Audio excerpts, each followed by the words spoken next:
guys, this is Comic Uno, and today I'm doing a review for the Astonishing Ant Man issue 11. And before I start talking about this issue, just want to give you guys a couple updates. Of course, I have Comic Uno episode 159, I believe. Let's see what episode we're up to. 160, and that show will review all the comics I read this week in one show. So if you want to go check out all the exclusive comics, that is in the description below.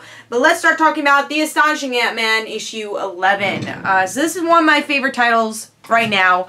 I really like what Nick Spencer has been doing.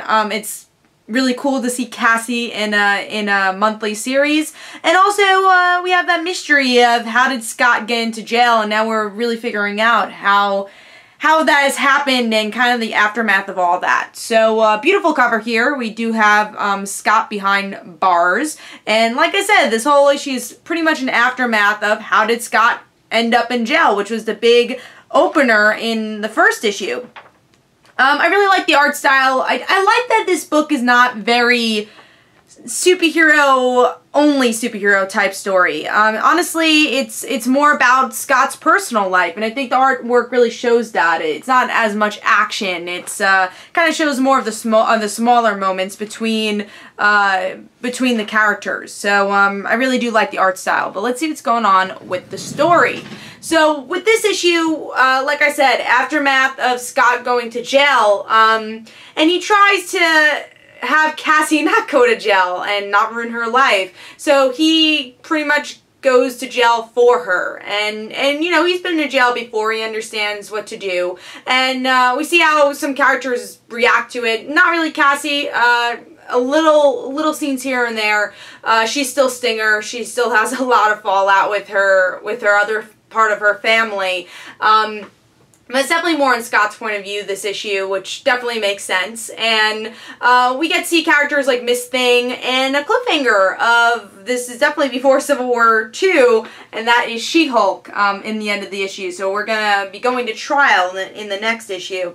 And I thought this is a solid story, a solid book. Like I said, I always like the artwork for Ant-Man, and it allows us to go into Scott's head as he's in jail and kind of tell us the reasons why he's there a little bit more, and how the characters surrounding him react to that. I will say I've read better issues of Ant-Man. I think the last couple issues were better, but it's good that this issue kind of slows things down to get us into perspective before the trial. Now, I think that's like the last issue, or the issue after that's the last issue. I think that's the disappointment of this issue being a little slower, because yes, it's great to develop your characters, but there's not a lot of issues left, or Marvel has not announced, you know, a book coming up, which should be the Astonishing Ant Man and Stinger. Just want that to happen. I was kind of surprised that this series got canceled, but I know a lot of people don't really talk about it, and I feel like it's a book that deserves to be talked about. That's why I try to do in-depth reviews for it every month. But yeah, Astonishing Ant Man I thought was a very solid issue, and looking forward to seeing where it goes. So I gave that 4 stars.